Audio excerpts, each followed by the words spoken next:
Welcome everyone to Already Cancelled. I am Peter, that is Connor, and normally this is where I say we're going to talk about an episode of Star Trek The Next Generation, but this is the episode after the end of a season, which means we are going to be counting down our top 5 episodes of Season 5 of Star Trek The Next Generation. And as a bonus, you also get the top 3 worst episodes, but that'll come at the end. You get negative stuff at the end. We'll start off with the positivity. We went through the list of episodes and debated a bit and came up with a unified list. This is our list as a show of our top 5 episodes, and we've done this for each of the seasons. We did it for the original series seasons as well. In fact, we were just talking about how when we're done with the show, we'll do a top 10 episodes of the whole show. We did something like that for our original series, right? I think we did, actually. I think if we did... Sounds familiar. I think we forgot to do it. I think we should do it for this, especially since there's more seasons, so it's a more competitive top 10. There's a lot more... There is, yeah. Clawing to the top, so it'd be actually quite funny to see where things turn out. So yeah, we'll get into our top 5, and obviously we're excited to get to Season 6 next week, and Deep Space Nine's not too far away. We'll have to start alternating between the two shows, and that'll be a good time. But for now, we're going to look back on Season 5 and see which episodes made our list, and there might be some hot takes. It'll be the first time we've had a spicy list. Some spicy hot takes. We look at the menu and there's like 4 chilies after the thing on the menu. With a 5th chili. With a 5th chili. I feel like it's usually just 3. It's like 1, 2, or 3. They don't usually go to 4 or 5. But... No, because no one rates things on a scale out of 4. It's just stupid. Oh dear. I love the idea that one restaurant does do 5, but it's not because they're spicier. They've just recalibrated their scale so that, you know, to a more normal 1 to 5 scale. Yeah. But then you go there thinking, oh, I'll just get 3 because I usually get 2. But does anyone do like half chilies? Oh, I don't know. It's like a 3.5. How do you measure spiciness? We're getting off topic. So let's get started on the top 5 Star Trek Next Generation episodes of Season 5. Here we go. And we do have some honorable mentions, which I think some people will probably wonder about. A few specific episodes that didn't quite make it. We'll talk about that after we've revealed the top 5 and just sort of why certain things didn't make the list. So here we go. Number 5 is The Next Phase. This one may surprise people. I don't know if this is one that people normally put up there in their rankings. We had a lot of fun with this one. We did, and we like Ensign Rowe. Ensign was a good character. Michelle Forbes is a good actress. I liked her when I saw her in Battlestar Galactica many years ago. Many years after this, technically, but in my timeline. For your chronology. Yes. Yeah. Many years ago. I think what I appreciate about this is that obviously it's doing a very typical... two of the crew members are effectively ghosts on the ship. Obviously, it's a science fiction reason. In this case, it's some sort of phaser thing that's done it to them. And they're dealing with Romulans. But what I liked about it is that you can clearly sort of track the neat narrative structure of it, where there's the discovery of what's happened to them. We have the reaction of the other characters thinking they're dead and planning their funeral. There's some playful stuff with that. But then I think the genius part of the whole episode is that eventually there's a Romulan who's in the same boat that they're in, but doesn't team up with them and try and help them. He's actively trying to infiltrate and stop and do nefarious things on behalf of the other Romulans. And then we have a ticking time bomb because the Romulans have planned something, and because Geordi and Ro are invisible to everyone else, they've heard all these plans. So they're trying to fix this and communicate with the crew in time to save everyone. So there's a lot going on, a lot of fun, a lot of good character beats. I think it's really well paced, because when it introduces that enemy Romulan threat to Geordi and Ro, it's just perfectly timed where you're not quite bored of what it was doing before. It gets there just before that moment where you would be, in that kind of 2 or 3 minute span of like, your attention might just be starting to wander. And then here you go. There's a whole fresh new element to drive the rest of the episode forward. Yeah. It gives it something else to revolve around from that point, and it's super fun, and it's a very neat, lighter episode. Even though there's like some real stakes in it to an extent, it does feel like a sort of gimmicky episode, but a really fun gimmick that they do everything they could possibly do with. I think they play with. It encapsulates the kind of the fun side of this show, and I think it's a little bit representative on this list of that style of episode where it's not tackling all the big questions of life like the show often does, but it's more just, hey, let's have some fun with these characters, but it does it really well, and that counts for something. Yeah, so that was episode 24 of the season, for the record. So number 4 is Conundrum. This is an episode where the Enterprise, or the crew of the Enterprise, I should say, all lose their memories and are not really sure what to do.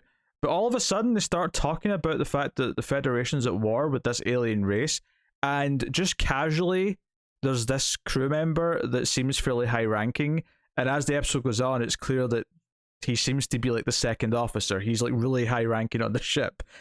So you, obviously, as the audience, we start to suspect that he is secretly behind whatever's going on with everyone. But the crux of the episode, though, is that he's trying to convince Picard and the others to go and attack ships and stations from this alien race, which his own alien race, because he's in disguise as a human, his own alien race has been at war with these beings. So we have this kind of dilemma where all the characters believe they've got these orders to go and do this thing, which is to fire on an unarmed civilian space station. And it's a character test, basically, where Picard and co have to still be themselves, even though everything's telling them they're supposed to do this. That in their gut, they know it's not right, and that they'll still stand up for what they believe in. Yeah, even when they don't even know who they really are. Your orders are going, hey, do this. It's just proving that our characters are, fundamentally morally in the right, even when it comes to this, where they're just no, this isn't right. We're going to question the orders from superiors if they don't seem like the right thing to do. And they're still them, though. Fundamentally, even without their memories, they're still who they are. And partly because of their morals, but also simple. The way it plays with Worf, like going straight to like thinking he should be in charge and questioning because he doesn't have the history of Picard. It feels very true to how Worf thinks, that before he knew everyone and got to know them and created a bond with them, he would have made these assumptions. He would have challenged these particular orders. Yeah, I remember there being a really smart point in the episode after they've kind of got into the system and figured out who everyone is, because they match up their pictures and it's got their names and ranks. And they realize, okay, Picard's the captain after all. Worf does immediately defer to him. There is like no continuing challenge to his authority. It's like, okay, right, I guess that's the case. Immediately go, not back to normal, not back to just being Worf with all his memories, but he's still ingrained to kind of respect that authority if it's not him. And he does apologize as well, if I remember right. Like when he does do that, he does say, apologies, Captain. There's something to that effect. And it's a really good. I love when shows can take a character, because especially when you're 5 seasons into a show and these characters are so well established and they've been so well built by and large, that you can do an episode that challenges who they are and it be really uplifting when they just prove to still be themselves regardless of the situation they're put in. It's actually really almost life affirming and comforting that no, Picard is still good and noble as Picard, no matter where you put him and no matter what memories you give him, he's still Picard. And this is also a real strong episode with balancing the different elements.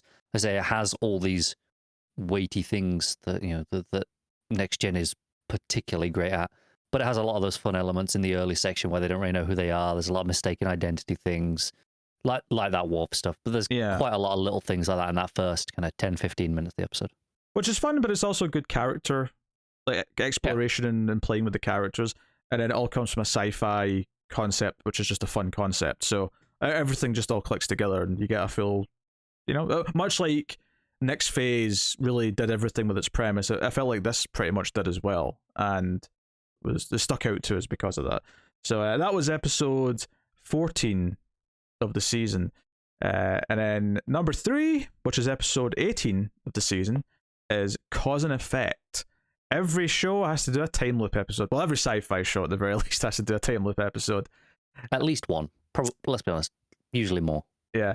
I think what's great about this is that what separates it from other time loop episodes that I've seen is that most time loop episodes do the Groundhog Day thing where the one character is always aware that they're in a time loop. This doesn't really do that. This has everyone forget, but just, one character will like have one little thing. Just deja vu. Yeah, a little deja vu. It spreads. My favourite thing about the episode might actually be the recurring poker game and how it changes it up every time to where you think on the third time what's going to happen because of what happened in the second time, but it swerves you. It's not Crusher who remembers something this time. It's actually, I think, maybe Riker or Worf the second time or the third time. So it changes things up, and it's like, oh, it's the sense of discovery to them realizing that they're on this path to the Enterprise being destroyed is really fun. Yeah, and then there's, by the time it gets to the conclusion, they think they know what they're doing. They're like, hey, poker game, deja vu. They're predicting the cards, and then they're wrong. They're just dead wrong, and it's like, oh, okay. It just every time it just changes it up. It keeps it really fresh. It moves really fast as well because you go through a fair few cycles of the loop over the course of the episode. Yeah, I mean, I think on some level, all of our picks so far have had mechanics that we've praised, and that's kind of what makes them really good. I think this is, out of the three, the highest, because I think its mechanics are so tight, and the mechanics are so fun and will make it all work. And on top of that, you've got good direction in there as well. I was going to say, I think that elevates the mechanic, because the mechanic, obviously, it's a tried and tested, it's a time loop. Everyone's seen it, but it is the direction that elevates it. Beyond just being a regular time. Obviously, we praise the script kind of circumventing those expectations, but the direction every time it films that poker scene, it's a little bit different in the okay, we're doing it from a different angle. We're gonna just show a few different things this time just to create a slightly different mood, and it's really effective at that. And funnily enough, the episode we're praising for direction was directed by Jonathan Frakes. So. Do you know what? There's a reason he was handed some of the films and other films outside of Trek later, because he knows what he's doing behind the camera. He literally directed the last episode of Picard that aired at the time of recording. So I'm not surprised. Like I say, he knows what he's doing. Yeah. Which, by the way, you may have to start caring about Picard a little bit, because the entire cast of the Next Generation are coming for season 3. So it was First Contact Day this week. As we record this, and that's right. Yeah. So basically, it's kind of like half season 8 of this, half season 3 of Picard. Really goddamn annoying. Especially after everything I heard of season 1 of Picard, I was like, yeah, I'm good. I don't need to see this. Season 1's not. And now good. You're like, season 2's better. And then I'm seeing this about season 3, and I'm like, Not a lot of episodes, at least. I mean, you got that going for you. That does help. It does. Maybe season 1 won't be as much torture if you can just. Maybe I'll save it till after we finish all this journey, and then I'll watch Picard. It'll be a nice little treat at the end. Yeah. Well, it does. It has 7 and 9 in it from Star Trek Voyager, so there is like things it takes from the other stuff. Which was part of the reason I didn't watch it to begin with, where it was very clearly for fans of all Star Trek, not just Next Gen. Yeah. I mean, it leans most into that, obviously, but obviously because it's Picard as the lead and title character, but it was very clear that I was like, I'm going to feel like I'm missing things, and I can't stand that. So I'll wait. Oh well, part of the discovery. But yeah, so yeah, cause and effect, extremely good. And obviously there's the fun part at the end, which, I mean, I wouldn't say this is meant to be a spoiler-free discussion, but I'll keep it spoiler light and just say there's a fun sort of throwback stuff it was seen at the end when they discover someone else has been in a time loop that is a good time. So yeah. It's a pleasing episode, pleasing ending, all that stuff. Number 2 is episode 2 of the season, and that is Dharmak, which very unique, very standout episode. It's probably one of the most memorable episodes of the season, given that it's obviously it was episode 2. We recorded and watched that probably quite a while ago at this point, and I remember it very well. It's very it's sometimes, obviously, we talk about modern Trek being too action heavy, and Star Trek at its core is a bit more diplomatic. And I think this isn't necessarily a diplomatic episode, but I do think the core ideals of Star Trek, having an episode like this, which is purely about communication, and you have Picard trapped in a location with this alien being who has a very weird language that is repeating these same sentences over and again.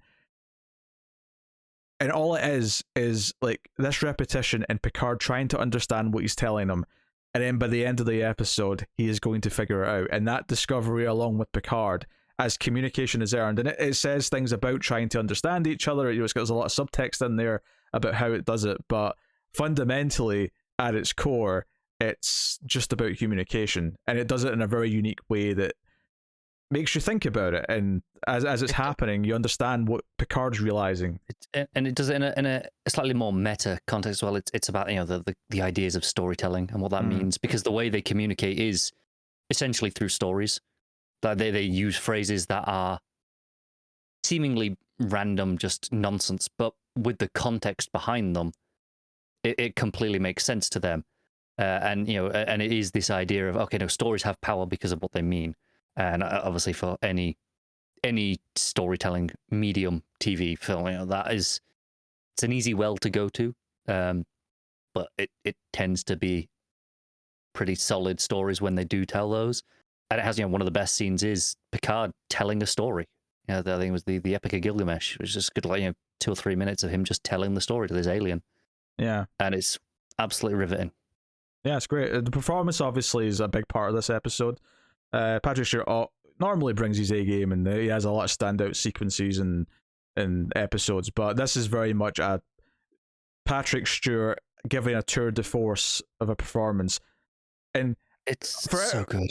Yeah, for every sort of mediocre episode that he might regret a little bit or feel silly or whatever, he gets to an episode like this, and you can tell that this is the sort of episode that makes him proud to have worked on this show, because you can see the weight and the importance of what the story is telling, regardless of what you think of people wearing starship outfits and talking to aliens and whatever.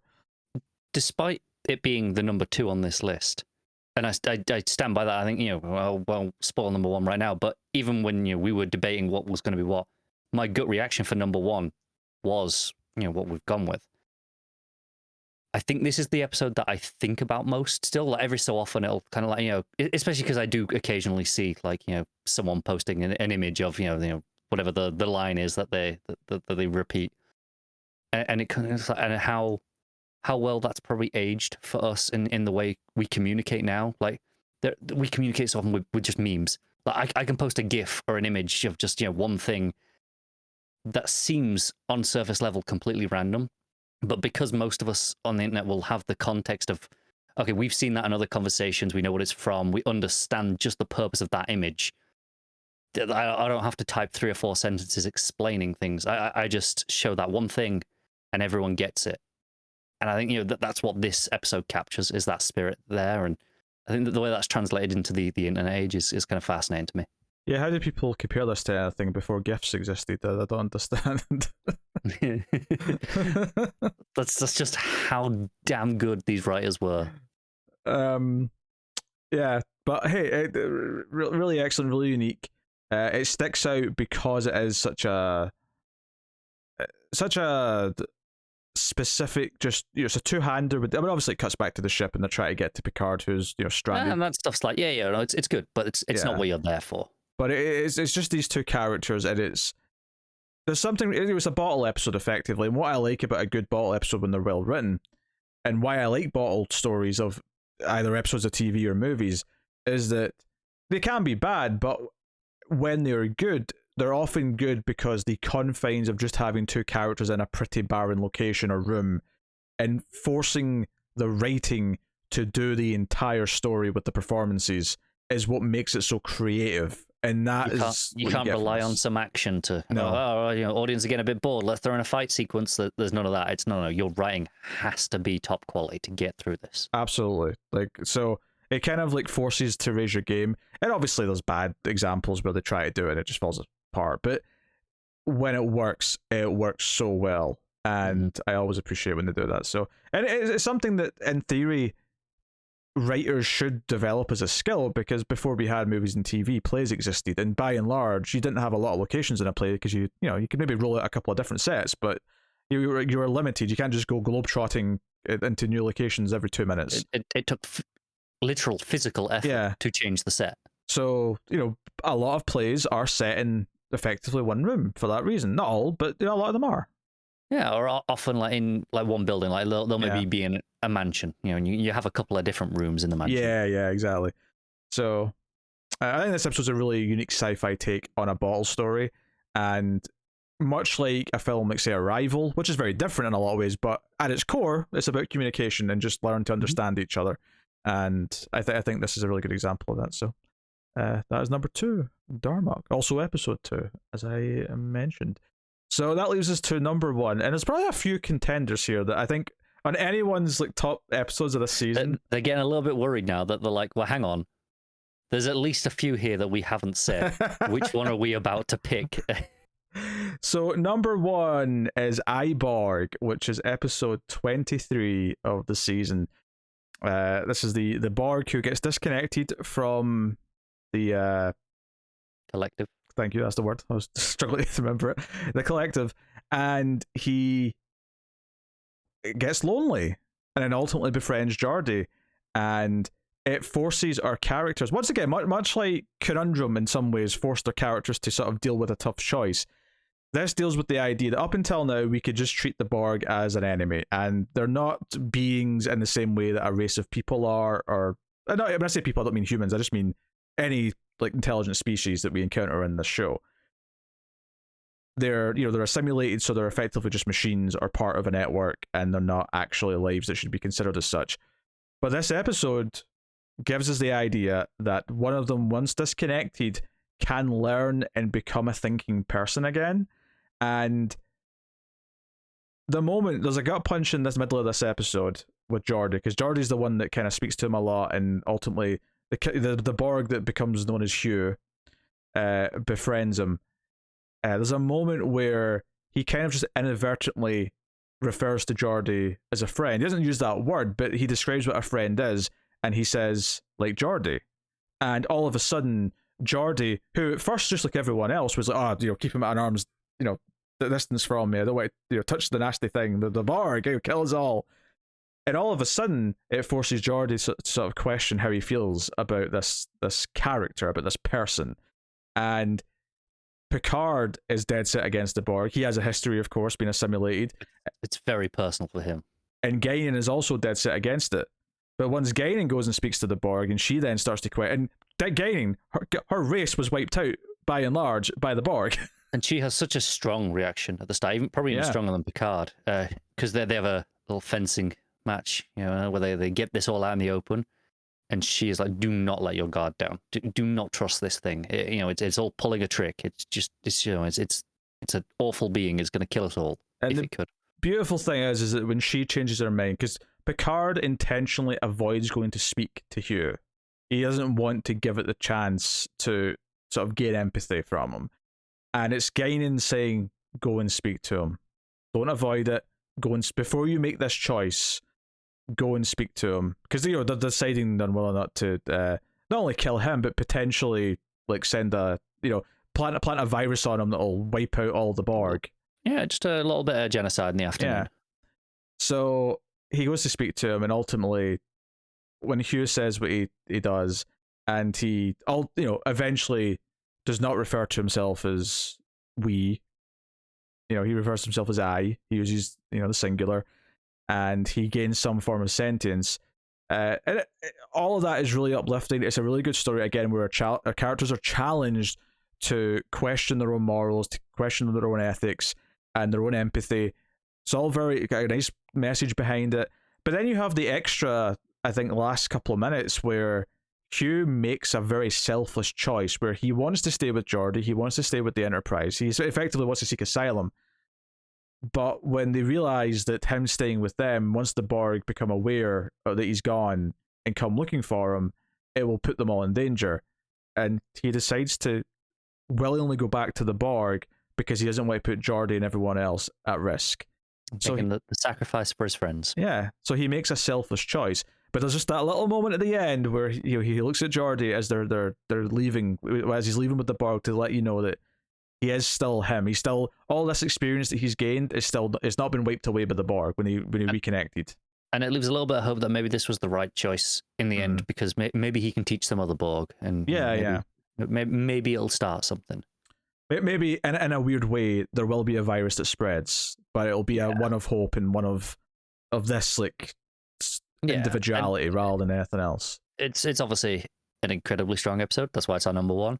Because obviously you have all the real world parallels of enemy combatants and just kind of how typical propaganda is like, no, it's just them. They're the enemy. They're just the other country. But the beauty of this being science fiction is because of what the Borg were. It's more literal. It's more literal. That it did feel okay to treat them like that because they're just been assimilated into a machine. But this is like, no, there's a chance. The idea that if you disconnect them from the system, if you take that soldier out of that country and you rehabilitate them somewhere else and teach them a better way, why not? Right? Why can't it work? And that's kind of the message. But it does that through the lens of these characters we've known a long time now. It plays with a lot of personal history of Guinan and Picard. Picard pretending to still be the Borg and undercover is just really strong character stuff. It's almost it would be interesting to look at. Say the hit television show Buffy the Vampire Slayer. Of course. What else would we go to? So the vampires are these soulless monsters that they shouldn't feel any like hesitance to kill, right? That's kind of how they're presented. They're soulless creatures, with the one obvious notable exception, but that's like a lot of magic involved. It's a very specific case. It would be like if suddenly several seasons into that show, someone turned around and said, "Oh no, there's actually a cure for vampirism where they get their soul back and they could be okay again." So all the ones you've killed were lives that we could have saved. I'm gonna actually say no. This is a major flaw of Buffy. That no, and I'm not really critiquing it because don't get me wrong, good show, not disputing that, but just on this specific line of thought, it does do that. It does exactly that with Spike. Spike does not go through magic and nonsense, and he becomes better, objectively better as a person. Oh, there is magic involved. There is later, but okay, there's magic involved in forcing him to not feed, right? But no, that's not magic. That's technology. Him getting his soul back is still magic. No, but before he has the soul back, where he's still becoming better. But no, see, that's the thing. He's not actually better. He's on a leash. He can't hurt anyone, but he's not actually good. See, that's what makes him interesting in that time. I agree, but this is what I'm saying. I think it goes along with this line of maybe you could have pushed more in that. Yes, he's on a leash and he is not good yet, but he is better. And could it have gone further? Could they have essentially trained vampires to be better people? No, this made abundantly clear. The last thing he does before he goes to get his soul is really dark. Like, it makes it very clear that he is not better in any way, shape, or form. It does, but I'm saying maybe they could have experimented with it more. I mean, they could have, but that wasn't what they did. So I'm just saying. Okay, fine. Go to a zombie example, right? Zombie movie would have killed a lot of zombies, and then, oh, by the way, we found a cure. Found the cure. And you've shot them all in the head. Oh well, I guess that's that. But all I'm saying is, in Shaun of the Dead, they learned to play video games. So.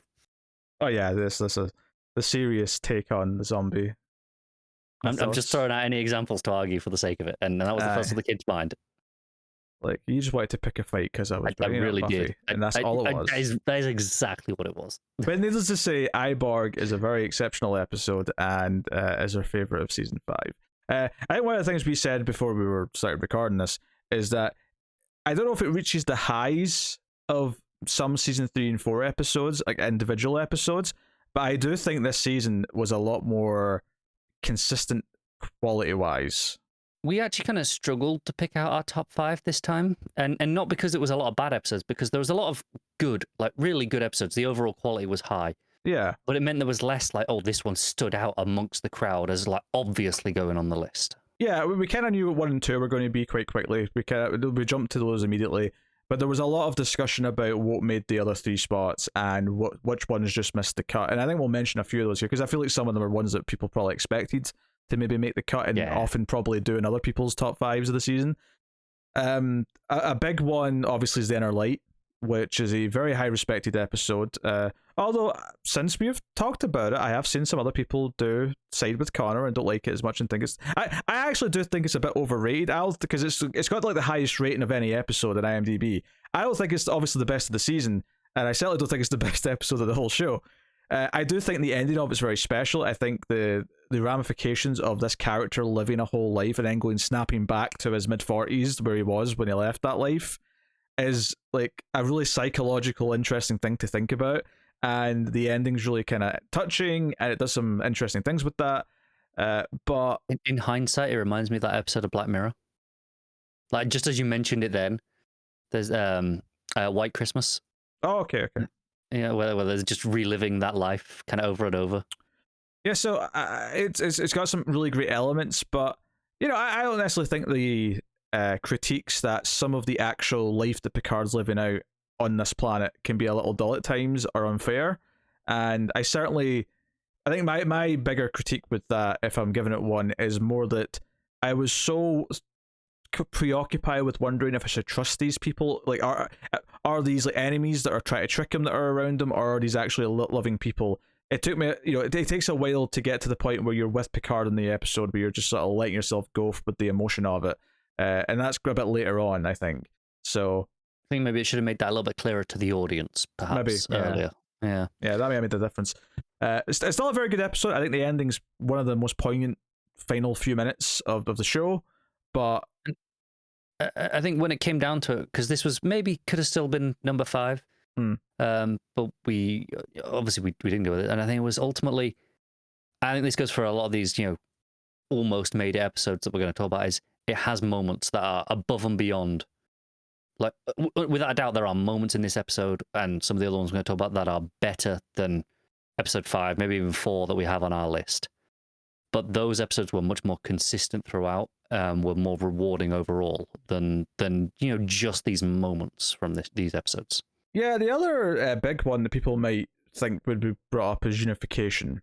And obviously Unification is a 2-parter, and that's where this gets a little tricky, because we both quite liked Unification 1, and we both thought Unification 2 was disappointing. In fact, we don't usually do this, but I'm going to give Unification 2 the most disappointing episode of the season. It's not the worst. It wasn't even in consideration for the top worst 3. We'll get to those in a minute.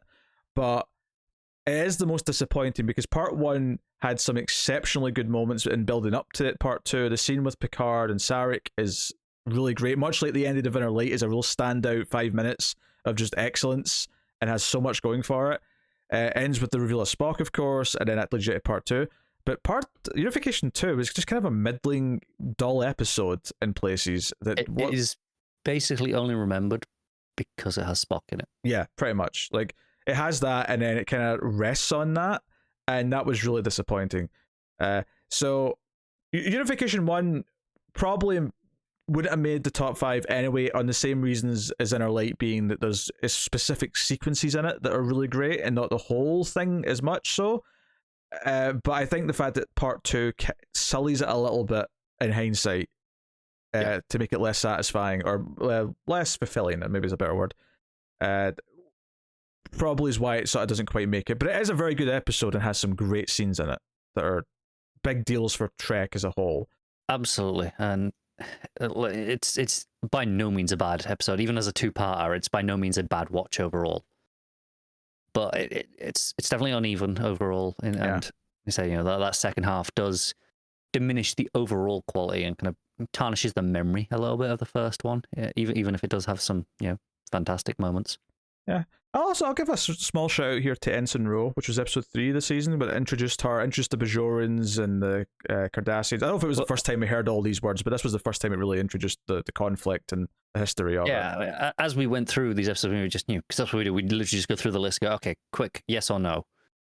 You got to that one and you went, oh man, you thought that was last season. That that's how ingrained into the show Ensign Ro has become over this season, where it feels like she's been there longer than she has. Yeah, I genuinely thought Ensign Ro had been here for a season and a half at least, not less than a season. I mean, it's obviously straight at the start, so it's the whole season pretty much, but I had like that many appearances. It's probably 5 or 6 appearances overall. Yeah, it was. That's the thing. We started noticing when she was there and when she wasn't, because she would disappear for 3 or 4 episodes, then come back for one. And it was nice to see her when she came back because she was a good character, and she's been a nice addition to the show this season. But I think all the history that episode introduced, that I'm probably going to have to refresh myself on as we go into Deep Space Nine, because I know Deep Space Nine deals with a lot of it. But I remember really liking all the stuff it introduced, and I thought it was really interesting. I just didn't think it was as good as the ones that we actually considered. Well, and given that it was just this season, it was only a handful of appearances. It's all the more impressive in the next phase, where the things like Riker's running, I would have what I would have said, at a funeral, essentially, kind of has, this has a lot of connection to it, because there has been all these moments with the characters. I think we mentioned it, but in the one where they lose their memories, they have a relationship. That's right. Yeah. Like there is like a lot of history between them just over this season. It's almost like this weird like there could be a romance there, but neither one is sort of admitting to it. So maybe Riker was going to say something about it, but he's never going to say it now. So she's never going to get to hear it. When they lost their memories, they had this thing going on where they were sort of flirting. Yeah. And they kind of remember it afterwards, And they're both like, yeah, let's just never talk about it again, essentially. Yeah. It's very awkward. So, yeah, and then the other one we kind of considered a little bit was the finale of the season, Time Zero, because we were both very impressed with all the things that was juggling. It was a very fun episode, good sci-fi concepts, good character stuff with Data, and everyone worried about him, and the time travel shenanigans, and then that one really creepy scene where Data's describing what he's seeing to everyone else. But firstly, it's half of a two-parter, which doesn't necessarily discount it, but we don't have the fulfilling end of the story yet to really judge it, and we're also a little bit worried that because we literally just watched it this week, that there's probably a little recency bias. But it was very good. So it was. Worth shouting out. It definitely did all the things we wanted in the episode, and it did them pretty well. But it's possible there are episodes earlier in the season that were, hey, no, this was a good, solid episode. It did all the things well, just didn't excel. And we're kind of we'd be picking this over them just because we remember it better. And that's not really that fair. Yeah. So yeah, that was pretty much the honorables and sort of maybe the more obvious ones. I think Unification and Our Light were the ones we had to kind of explain a little bit as to why they didn't quite make it. But and a couple of honorables as well, just to give some flavor. We will go into the negative side of things now and do our 3 worst episodes of the season. Number 3 is Violations. This is the one where Troy is effectively mind raped several times.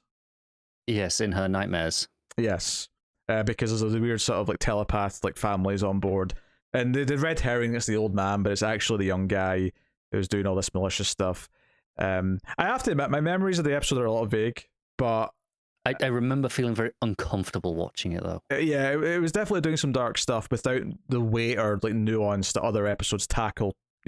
It didn't hard actually subjects. address these things very well. It just kind of got to the end and went, yeah, I guess that happened. Yeah. To be fair, I do think they described it at least as a form of rape at one point. I do, because it stuck out to me. I wasn't expecting them to, because I had the thought before they said it, and I was like, oh, I'm actually at least appreciate they called it that, because it was kind of... They acknowledged it, Yeah. but I don't think they actually dealt with the repercussions of it. That's fair, but I do think it's worth, at least, because I didn't think they were even going to do that. I didn't think they were going to say it. That's fair. So, I think that's worth at least pointing out. Because I will say, I do think there's a bit of a gap between that and then the worst 2. Oh, yeah. Those worst 2 are... Yeah, and that was episode 12. Took me a little while to find that in the list there. Episode 12 was Violations of the season. Number 2 is Imaginary Friend. This is the episode where the little girl has obviously the imaginary friend, who's not really imaginary, it's actually an alien being.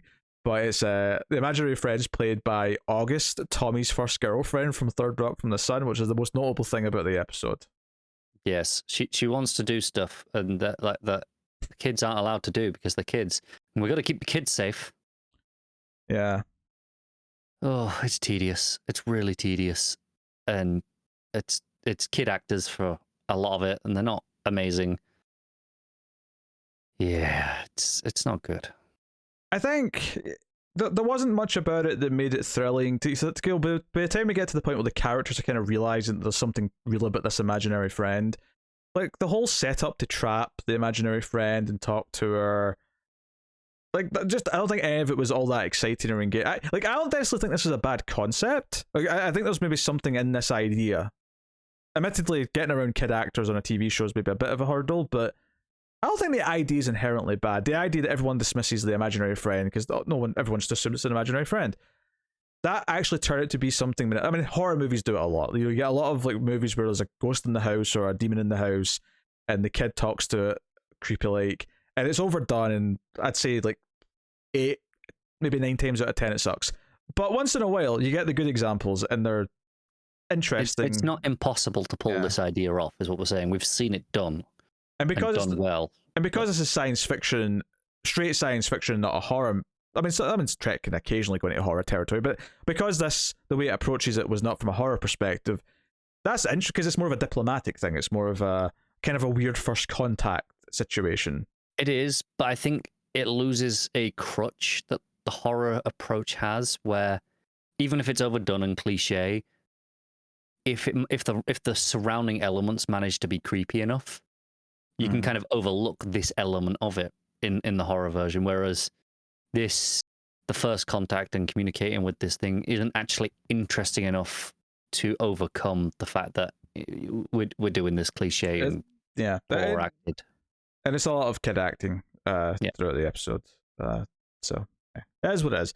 So that was episode 22 for the record. And then number 1, not far away from it, episode 20. There was a bit of a slump towards the end of the season, wasn't there? So cost of living is, as far as we're concerned, the worst. And there was no debate in this. I said this is the worst. You're not fighting me on it. And when I reminded Connor what the episode was, he did not disagree. You literally had to say like one sentence of what the episode was because the title just didn't give me it. No, this is the episode. This one, I went nope, worst. This is the episode where Worf and his son and Troy go to the holodeck multiple times and meet like what I'll describe as circus folk. We should mention that this is Mama Troy. This is Mama Troy, yes. Well, yeah. She goes in there, and they have like a hot tub type thing, and they're all sitting. There's like a joke ending where Worf goes in the hot tub as well. It's like I think it was the original series episode, Shore Leave. Is that the name of it?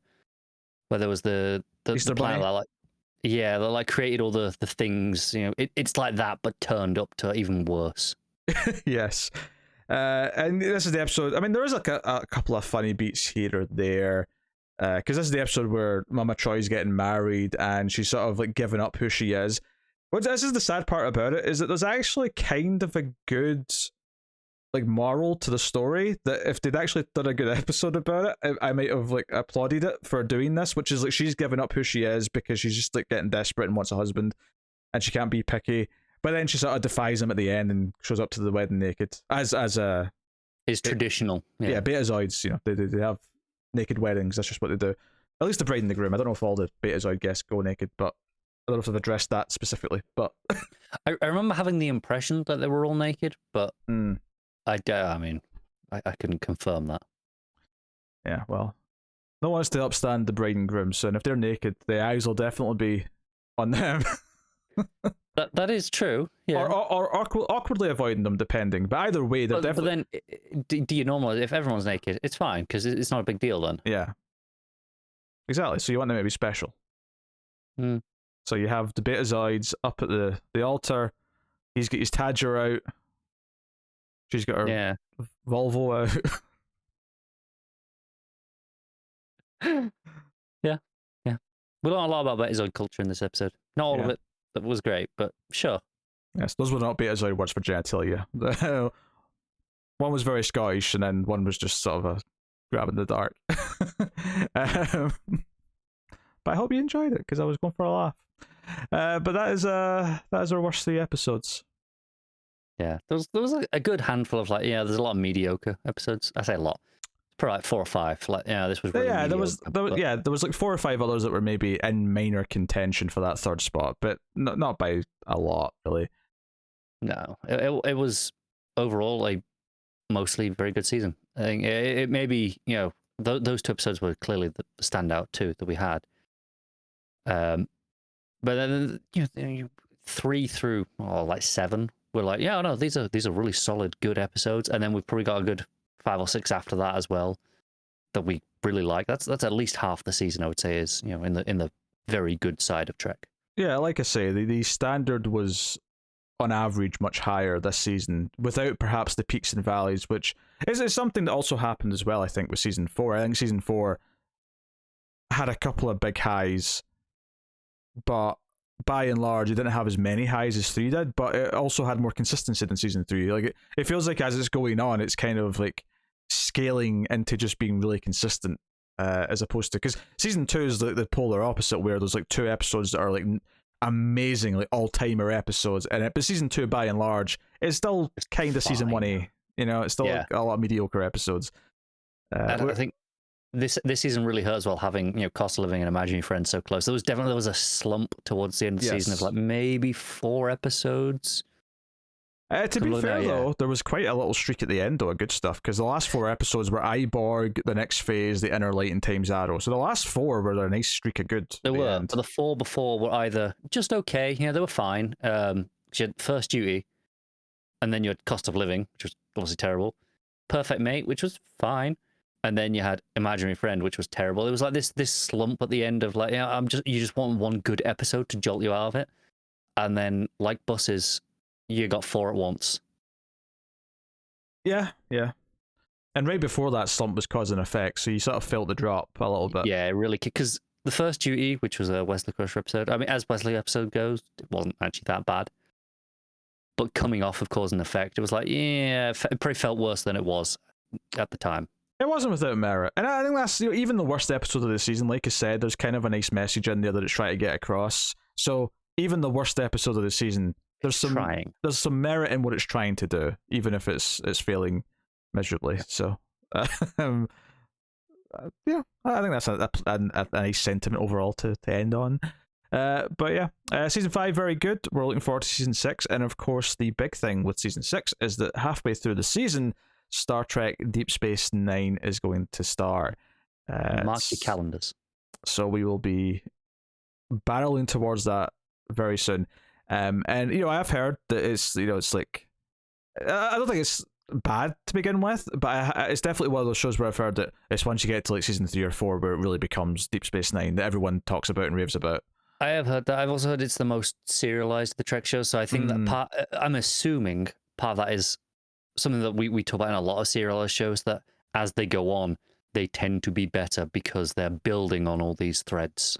Plus, they also find their foot and they understand their characters better. Some things they try at the start may not click quite as well, and they sort of, they course correct a little bit as they're going. So, yeah. But yeah, looking forward to starting Deep Space Nine. It'll be fun to start a new show, and our hope, all goes planned, is that when we do start that, we are hopefully going to be hitting you with an episode of Next Gen and Deep Space Nine every week. That is the plan. Obviously, some weeks, if we do have like a bad week or whatever, maybe it'll just be one or the other, and then go back to doubling up. But the goal is to do that. And of course, once Next Gen ends and Voyager takes its place, so it'll be like that for a while. So hopefully that sounds good and everyone's excited about more classic Trek. But this will wrap up our top 5 episodes of season 5 of Next Generation and our top 3 worst episodes. It feels weird saying top, just 3 worst episodes. Just worst 3, yeah. Yeah. It doesn't sound as dramatic though, I guess. But hey, that is our thoughts. That is our list. Let us know your favourite episodes of season 5 and your least favourite episodes. Do you disagree with any of our picks? Are you offended that Inner Light's not in the top 5? It's probably not a huge shock given how Connor felt about it on the review, but I when we were discussing it before, I did say if you were particularly passionate about it, I would let you have it at number 5. I honestly, it was an internal debate as to if Inner Light and Next Phase. I was debating quite a bit which one should make number 5, and ultimately I thought Next Phase was a finer, complete package. And let's be honest, having Inner Light not quite make it was a bit spicier and gave us something to talk about. A little more interesting. Yeah. So, but there you go. That is the list. So thank you very much for joining us. We always appreciate it. You can, of course, go over to patreon.com/MailFuzzTV and support us for as little as $1 per month. At the $5 tier, you get early access to the Trek discussions by about 6 days. So go and have a look and see if you're interested in help supporting all the content. Otherwise, check out other stuff we do. I review the new Trek shows with Tara these days. That's Picard right now. Strange New Worlds is starting, or will have started by the time this goes up, maybe. So start at the start of May. I don't know. Yeah, this will probably be up by then. I think before then. Should be. Yeah. But yeah, so that's starting. So we'll be looking at that. And of course, we also review Babylon 5. We're in season 4 of that, and Twilight Zone. And if you head over to Mail Fuzz Movies, you can find the long form podcasts on horror movies and sci-fi movies. The show's over there. So go and have a look, see if you're interested. But otherwise, that is us. So thank you once again for watching or listening. I always appreciate it. Keep watching Star Trek. And somewhere out there, Wesley Crusher is crying his eyes out because I don't think he made it onto a single episode, either in the top 5 or the worst 3